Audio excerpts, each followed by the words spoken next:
Hare Krishna, Hare Krishna, Hare Krishna, Hare Krishna.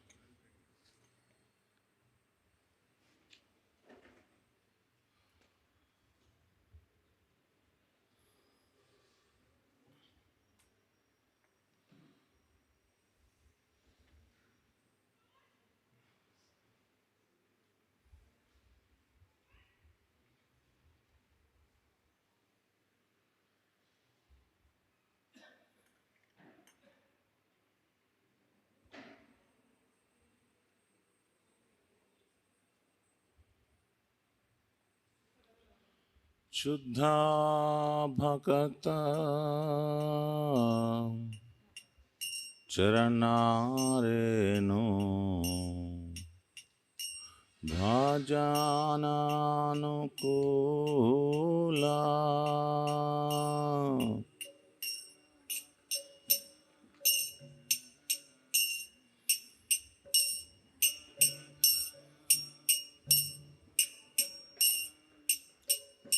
Bhakata Seva Paramasiddhi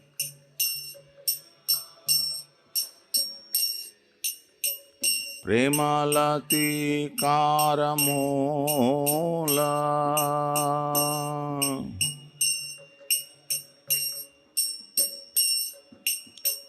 Madhavati Thi Bhakati Janani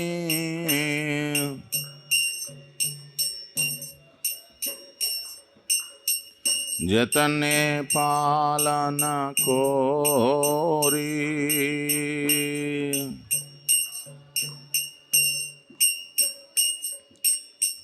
Krishna Basati Basati Boli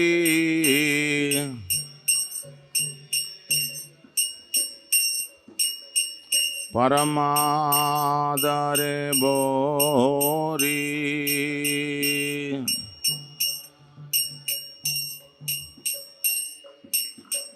Gaurama Disabhasthane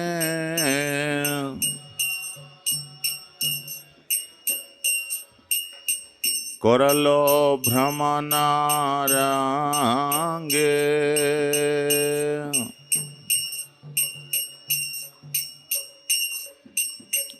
Seshavasthana Heribo Ami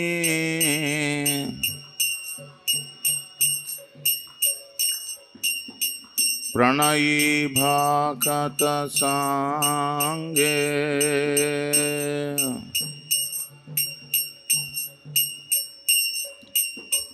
Mridanga Badya Sunite Mana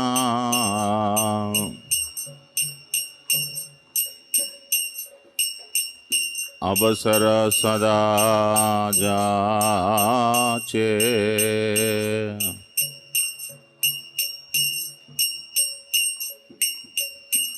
Gauravita Kirtana Sune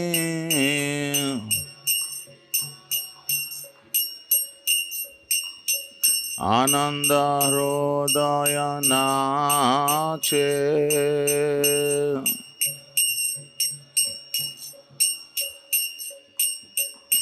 Jugalamurti Dekhiya Mora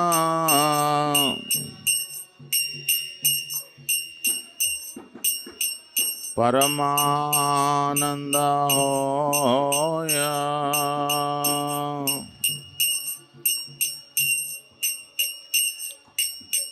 Prasada Seva Korite Hoya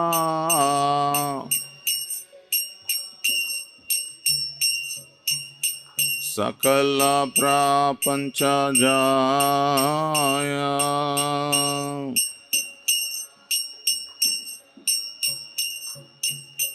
Jedina Gruhe Bhajanna Dekhi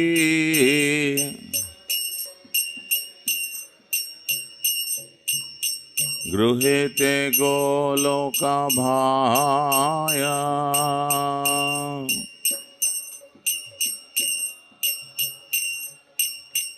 चरण सिधो देखिया गंगा,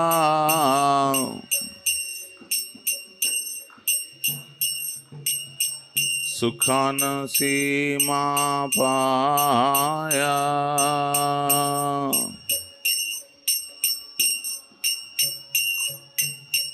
तुलसी देखी जुराई प्राणा,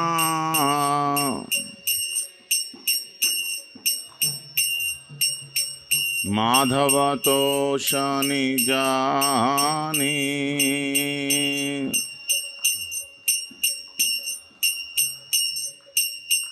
गौर प्रिया सकसे बाने,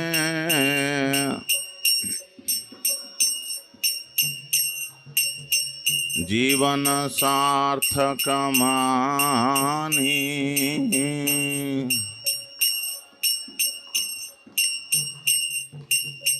भक्ति विनोदा कृष्णा भजने,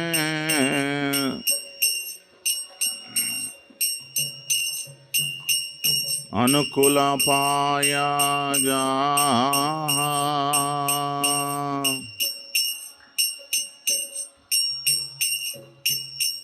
प्रतिदिमासे परम सुखे,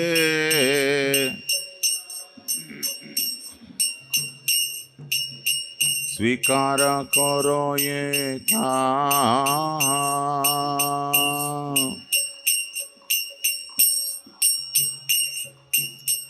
हरे कृष्णा कृष्ण कृष्ण हरे हरे, हरे राम राम राम हरे हरे।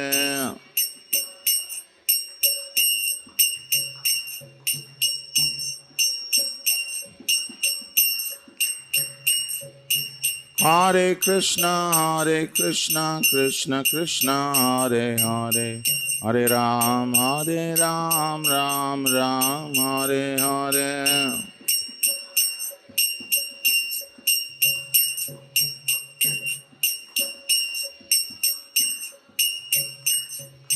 हरे कृष्णा कृष्ण कृष्ण हरे हरे, हरे राम राम राम हरे हरे।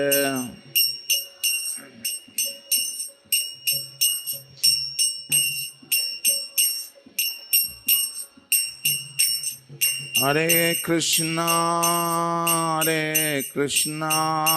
कृष्ण कृष्ण हरे हरे, हरे राम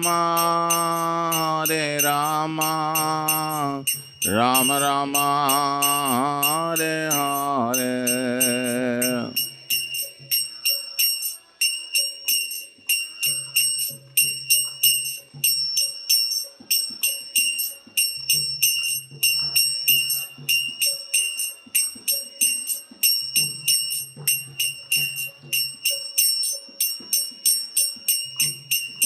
हरे कृष्णा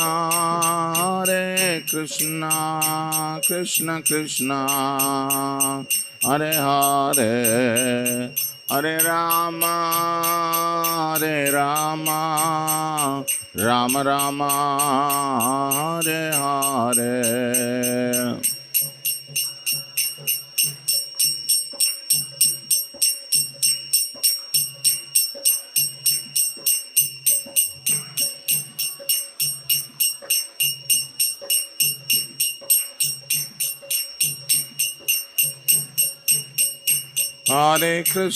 हरे कृष्णा कृष्ण कृष्ण हरे हरे, हरे Ram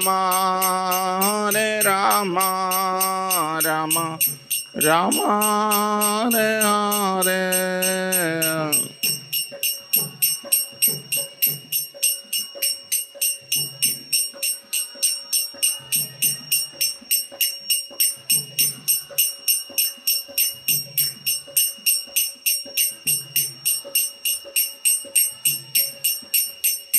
Hare Krishna Krishna Krishna Hare Hare, Hare Rama Rama, Hare Hare,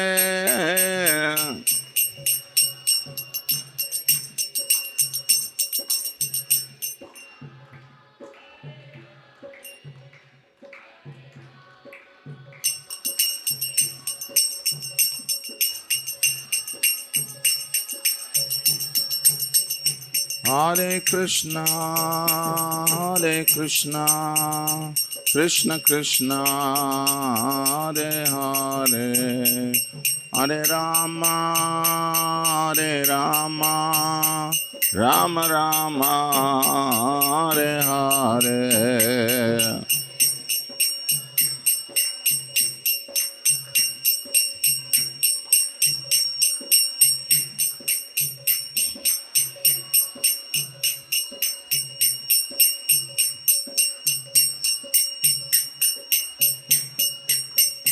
Jaya Radha Madhava Kunja Vihari,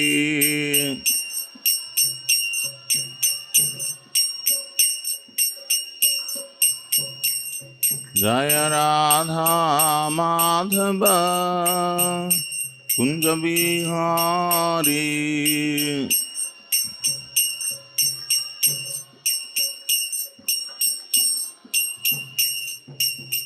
Gopi Jana Vallabha Girivaradhari,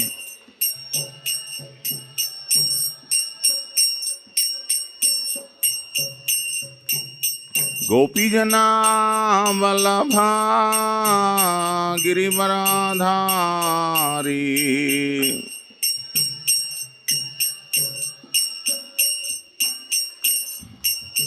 Yashodanandana Brajajana Ranjana,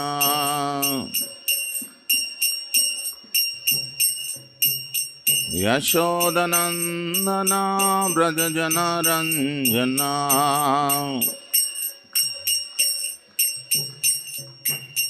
Yamuna Tira Vanachari,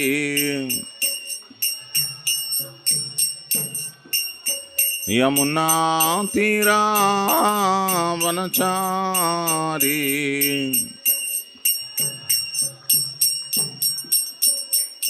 Jaya Radha Madhava Kunja Vihari,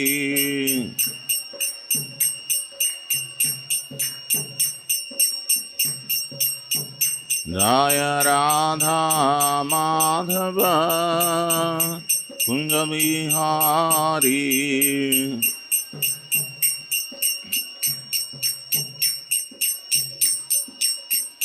Jai Gopi Jana Vallabha Girivaradhari,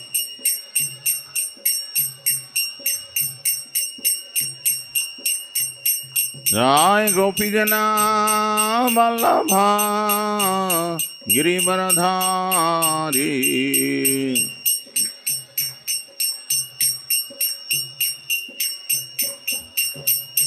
Shodanandana Brajajana Ranjana,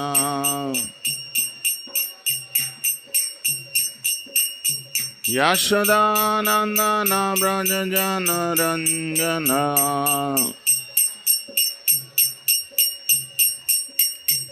Yamuna Tira Vanachari,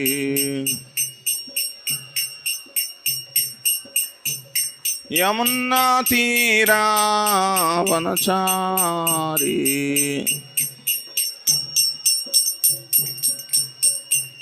Jaya Radha Madhava Kunja Vihari,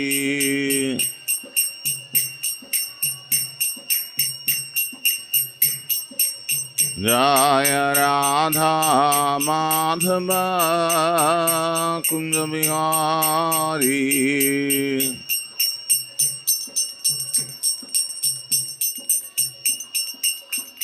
Hare Krishna,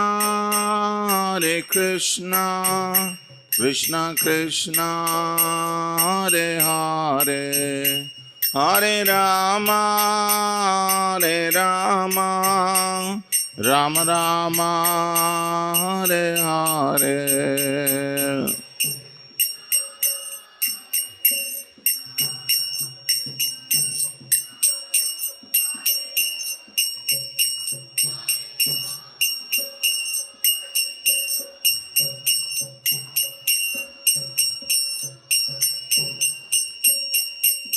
Hare Krishna Krishna Krishna Hare Hare Hare Ram Ram Ram Hare Hare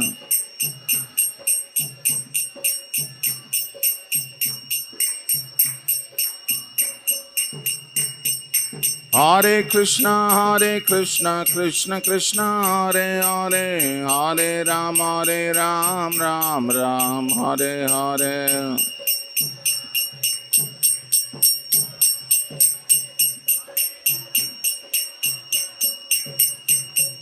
Hare Krishna Krishna Krishna Hare Hare Hare Ram Ram Ram Hare Hare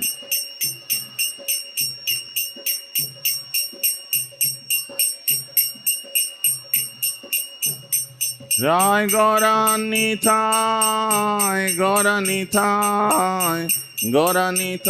Jaya Gauranitai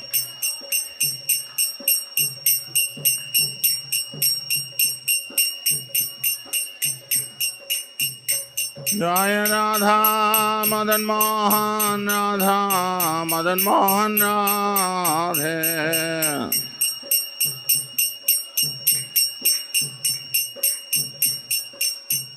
Jaya Jagannath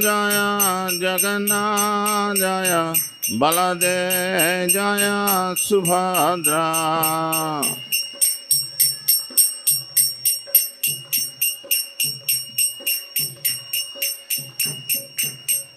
Jai Jai Prabhupada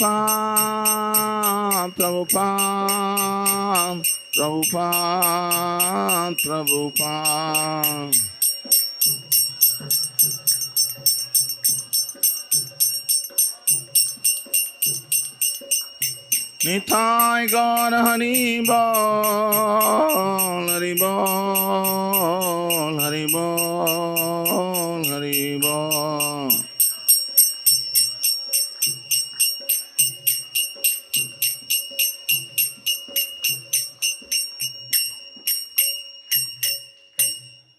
Jai Vishnupad Paramahamsa Parivrajakacharia Ashtotra Sata Shri Srimad Divine Grace Labai Charanaravinda Bhakti Vedanta Swami Srila Prabhupada Ki Jai Jai Vishnupad Paramahamsa Parivrajakacharia Ashtotra Sata Shri Srimad Divine Grace Bhakti Siddhanta Saraswati Goswami Srila Prabhupada Ki Jai Ananta Koti Vaishnava Vrinda Ki Jai नामाचार्य Shri Haridas Thakur की जय प्रेम से कहो श्री कृष्ण चैतन्य प्रभु नित्यानंद श्री अद्वैत गदाधर शिवासादि गौर भक्तवृंद की जय श्री श्री राधा कृष्ण गोप गोपीनाथ श्याम कुंड राधा कुंड गिरि गोवर्धन की जय ब्रजभूमि श्री वृंदावन धाम की जय नवद्वीप श्री मायपुर धाम की जय पुरुषोत्तम क्षेत्र श्री जगन्नाथपुरी धाम की जय गंगा माँ यमुना माँ की जय वृंद देवी तुलसी महारानी की जय श्री हरि नाम संकीर्तन की जय Srila Prabhupada Transcendental Book Distribution की जाए The Most Merciful Lordship Shri Shri Radha Madan Mohan Ji की जाए The Most Merciful Lordship Shri Shri Gaunithai की जाए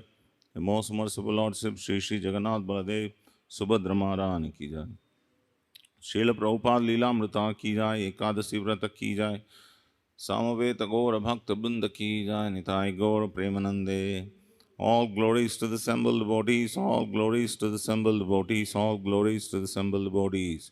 All glories, all glories, all glories to Sri Guru Gauranga, all glories to Sri Prabhupada ki jai.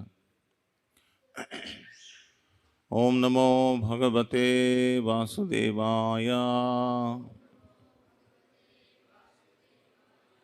Om Namo Bhagavate Vasudevaya. Om Namo Bhagavate Vasudevaya. Narayanam Namaskrutyam Naram Shaiva Narottamam Devim Saraswatim Yasam Tato jaya mudire nashtaprayeshu abhadreshu nityam bhagavata sevaya bhagavati ruttama bhaktir bhavati naishtiki. Today we are reading from Srila Prabhupada Lilamritam.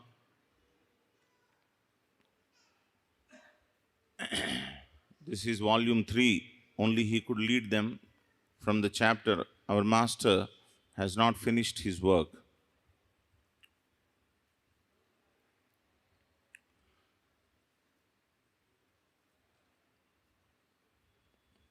Prabhupada asked Achyutananda to read aloud from a particular purport of the Srimad Bhagavatam.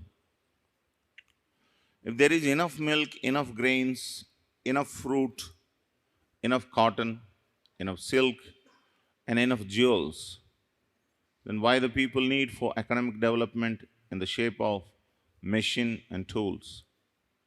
Can the machine and tools supply vigor and vitality to the man and animals? Can the machinery produce grains, fruits, and milk, or jewelry or silk? Is not jewelry and silk varieties of foodstuff prepared with ghee and grains, or milk and fruit sufficient for man's pure, luxurious, and healthy life? Then why there is artificial luxurious life of cinema, cars, radio, flesh, and hotels? Has this civilization produced any good result more than the dog's mentality of quarreling with one another individually and nationally? Has this civilization enhanced the cause of equality and fraternity by sending thousands of men in the hellish factory and the war fields at the whims of a particular man? When Prabhupada offered to play the record he and his disciples had made, Swami Sachidananda politely agreed.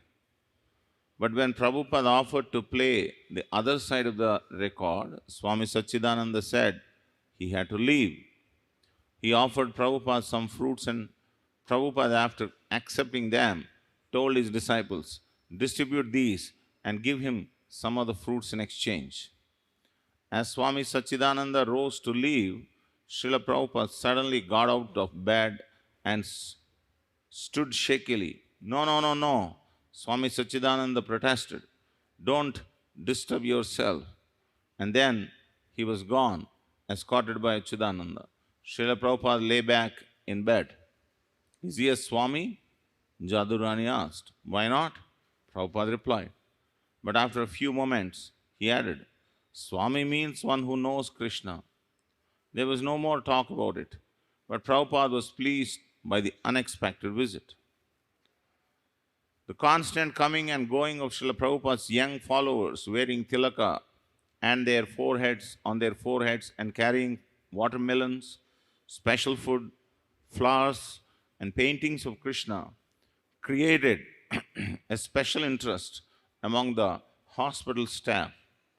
Sometimes workers would ask questions, and sometimes the devotees would come by Prabhupada's room and ask, "In the caste system in India, what is the name of the highest caste? Why are they called?" "Krishna conscious," Prabhupada formally replied. He asked a disciple to give the nurse prasadam. On June 5th, Prabhupada received an affectionate letter signed by all his disciples in San Francisco. After reading how they had stayed up all night chanting and praying for his recovery, he dictated a short letter. "My dear boys and girls, I am so much obliged to you for your prayers to Krishna to save my life. Due to your sincere and ardent prayer, Krishna has saved my life. I was to die on Tuesday, certainly, but because you prayed sincerely, I am saved. Now I am improving gradually and coming to original condition. Now I can hope to meet you again and chant with you Hare Krishna. I am so glad to receive the report of your progressive march and hope there will be no difficulty in your understanding Krishna consciousness. My blessings are always with you, and with confidence, you go on with your chanting Hare Krishna, Krishna Krishna, Hare Hare, Hare Rama, Rama Rama, Hare Hare. The following day, a tape arrived from Mukunda, a recording of the San Francisco devotees singing Shri Ram, Jai Jai Ram, and other bhajans. Prabhupada dictated another letter saying that as soon as he got strength for traveling, he would come again to San Francisco. In the meantime, he wrote, I shall be very glad to know what arrangements you are going to do for the Ratha Yatra festival. Make it a grand procession and unique introduction in the United States. Some of Swamiji's disciples gathered in the storefront at 26 Second Avenue one night. Sitting around on the faded rug, they discussed the meaning of Swamiji's illness. He had said that when the heart attack had come, it had been meant for his death. Therefore, he had called out loudly, Hare Krishna, thinking that the moment of death had come. Kirtanananda remembered that Swami had once told him that when he was on the boat coming to America, the captain's wife had read his palm and said that if he survived his 71st year, he would live to be 100. Madhusudana said, how could a pure devotee be subjected to a death blow? Kirtanananda replied that it was impersonal to think that because Swamiji was a pure devotee, nothing could happen to him, and that they should not even worry about him. Of course, the apparent suffering or even the passing away of a pure devotee wasn't the same as an ordinary man's. Swamiji had given the example of the cat. Sometimes she carries her kitten in her mouth, and sometimes she catches a mouse in the same jaws. The mouse feels the jaws of death, but the kitten feels safety and affection. So, although Swamiji's death call might have appeared similar to an ordinary man's, for Swamiji there had been no fear or danger. As the disciples discussed their realizations, they began to clear away their doubts about why such an apparent setback had come upon their spiritual master. Satswarupa mentioned the letter he had typed for Swamiji at the hospital. In the letter, Swamiji had said he was not afraid of Maya and could not be touched by Maya, but he had also referred to being stabbed by his heart. Brahmananda said Swamiji had once told him that a spiritual master may suffer for the sins of his disciples because he has to take their karma. Swamiji now had about 50 disciples, so maybe that had been the cause of his heart attack. They talked about the importance of being very strict and not committing any sins with which to burden their spiritual master. Another reason for Swamiji's illness, Kirtanananda said, was that Krishna had arranged it to engage them all in an intimate service to Swamiji. By serving a pure devotee, one gains the favor of Krishna, and Krishna was letting them all become purified by massaging and serving Swamiji so intimately. Satswarupa recalled that Swamiji had said in a letter to the devotees in San Francisco that he was supposed to have died, but their prayers had saved him. Swamiji had told Kirtanananda that Krishna had heard the devotees' prayers and had granted their wishes. Krishna was allowing Swamiji to go on with his mission of spreading Krishna consciousness in the West. It wasn't on his own behalf that Swamiji wanted to live, but to continue his mission. Everyone agreed with Kirtanananda that it was a form of impersonalism for them to think that because Swamiji was a pure devotee, he didn't need their loving care. They should continue to care for Swamiji even after he got better. He had put himself in their car and they had to reciprocate in their care and they had to reciprocate accordingly. Swamiji had said they were like father to him. So they should not allow him to play the along, drum long and vigorously, to sing in the park for hours, to stay up talking late at night, or to do anything that might endanger his health. Rai Rama said that Swamiji had asked him to reply to several letters from devotees on the west coast and explained that he would probably never again be able to take on the strain of public lectures. The Sankirtan movement now rested on their shoulders. Rai Rama had explained in his letters that it was Krishna's grace that Swamiji was still with them and able to advise them when things got rough. But now they must increase their efforts to distribute Krishna consciousness to the world. The talk turned to the need for them to realize Swamiji's instructions and become strong devotees. Everyone agreed that they could do this by studying Swamiji's books more carefully and always acting according to his instructions.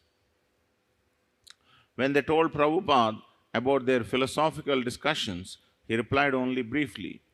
Krishna heard all your sincere prayers and he thought, all right, let him stay and do his nonsense. So many devotees are praying on his behalf. Before Prabhupada's illness, the devotees had planned a big event in Tompkins Square Park for Sunday, June 4th. The Parks Department had given them the use of a loudspeaker system and the stage in the band shell. Mr. Coleman, producer of the Hare Krishna record, had encouraged them to advertise and had gotten in touch with the TV stations. The devotees had begun making Hare Krishna mantra signs so that everyone, even the TV viewers, could chant. Although now unable to go, Srila Prabhupada said they should still have their festival. He would compose a speech address for Kirtanananda to read to the public. From his hospital bed, he dictated the short speech, an address to American youth by A.C. Bhaktivedanta Swami. On June 4th, several hundred people gathered around the band shell in Tompkins Square Park. While the devotees played harmonium, karatals, and mridangas and chanted Hare Krishna over the PA system, many people in the crowd chanted along, playing their own instruments and even joining the devotees on stage.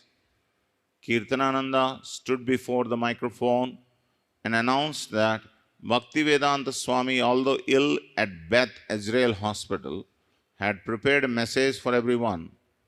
Many among the Lower East Side crowd were acquainted with Bhaktivedanta Swami and his chanting of Hare Krishna. They listened as Kirtananda read. My dear young, beautiful boys and girls of America, I have come to your country with great hope and a great mission. My spiritual master, Om Vishnupad Paramamsa Parivrajaka Acharya Sri Srimad Bhakti Siddhanta Saraswati Goswami Maharaj asked me to preach this cult of Lord Sri Chaitanya Mahaprabhu in the Western world. That was the seed-giving incident.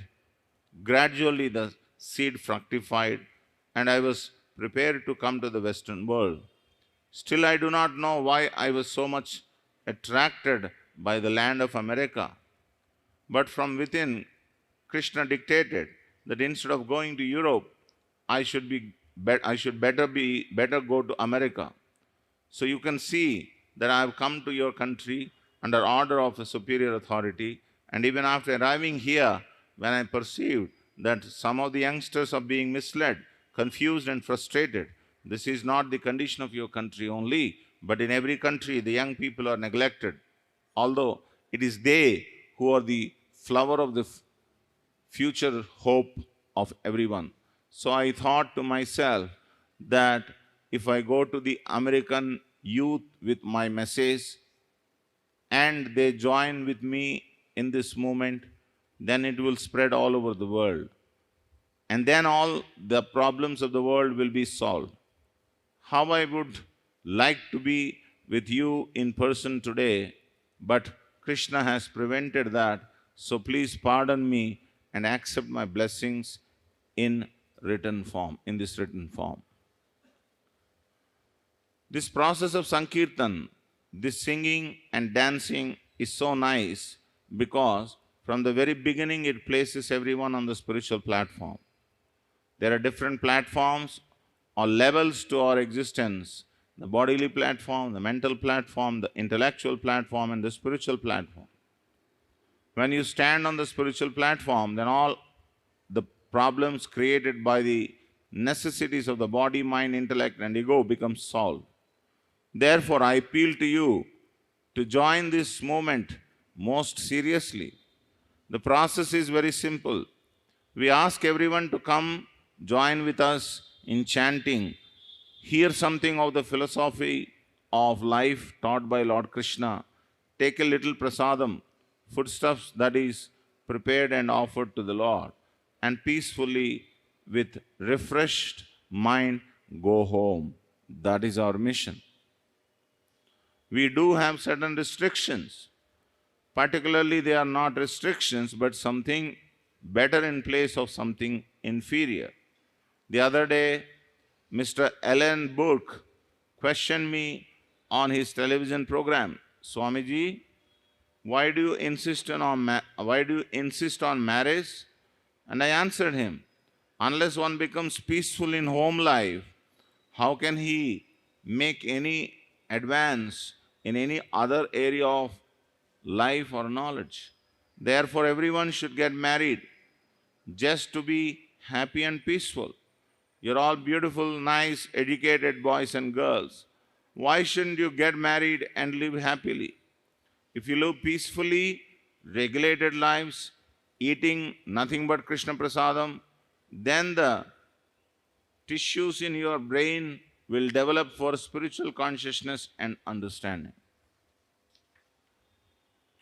However, if you are not agreeable to these simple restrictions, still I request you to join the chanting with us.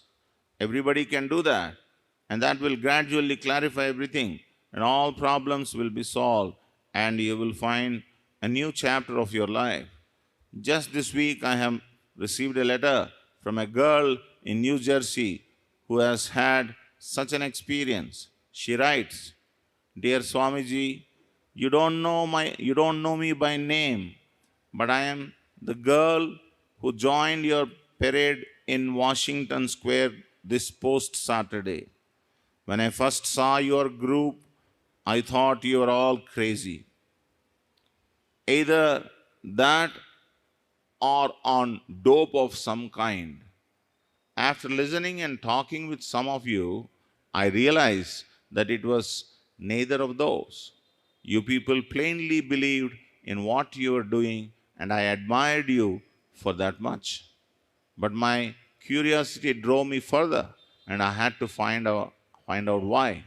I followed you, and as I did, the chant you sang began to take hold. The next thing I knew, I felt free of myself and I was singing too. I didn't know where I was or where I was going, but I was too elated to care. It wasn't until we stopped that I learned where I was. By that time, I had picked up bits and pieces of what Krishna consciousness was about. One of your members asked me to visit your temple, and I followed you still further, hoping to discover just what it was that made you feel so strong about something I would never heard of. After having taken a meal with you and reading your literature, I left, but not alone. I took with me a new awareness of life. it occurred to me how futile my desires for the material things in life were. That a new dress or a big house or color television were not important. If only people would open their eyes to the endless number of pleasures God has already given us, there would be no need for looking any further. You people are truly lucky. You may have had to do without many things, but because of this, you are able to enjoy the simple God given treasure of the world. Because of your beliefs, you are the wealthy, and I thank you for sharing a bit of that wealth with me. So we invite you to please chant with us. It is such a nice thing. Come to our temple if you like, take a little prasadam, and be happy.